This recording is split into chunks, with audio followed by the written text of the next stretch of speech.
So question 4, it's another coordinate geometry question, this time for the circle.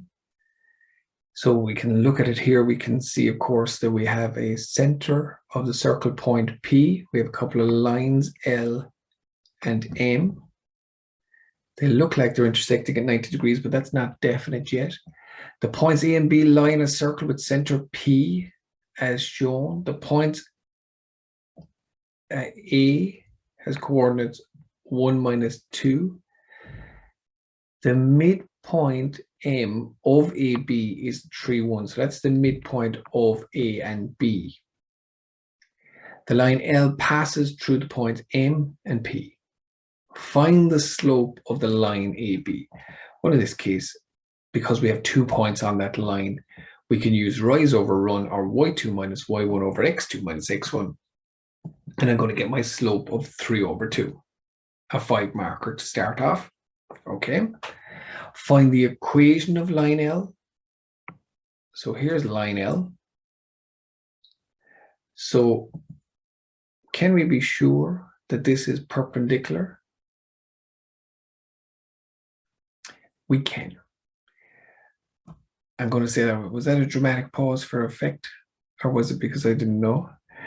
So what are we saying here? We know that the line going from the center of the circle bisects the chord if it's hitting that chord at 90 degrees.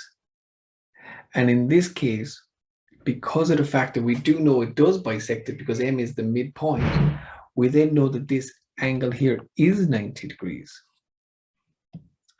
That's brilliant, because then it allows us to say, well, if the slope of AB is 3, 2, well, the slope of the line perpendicular to AB is going to be minus 2 over 3. So that's perfect, because then that allows us then to fill in the equation of the line L. And we have our minus 2 over 3 for M. I'm going to multiply across both sides by the 3. I'm going to simplify down, tidy it up, and I get my equation in the common form 2x plus 3y minus 9 equals 0. So that's my 10 marks for that equation. 2x plus 3y minus 9 equals 0. And I suppose a little bit, even though it did look like 90 degrees, you had to kind of, I suppose, just think it out to be sure that it was definitely perpendicular. But I guess some people might have done that without ever thinking about it, and it would have worked out for them in this case. Given that the x-coordinate of P is 6, use your answer to part B to show that the y-coordinate is minus 1. Well, in this case, it's going to be very easy, because all we're going to do is put in 6 for x and get my y value of minus 1. That's going to be 5.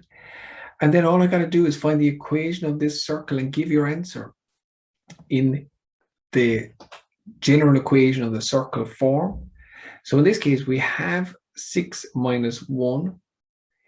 Can we work out the radius of the circle? We can, by getting A to P.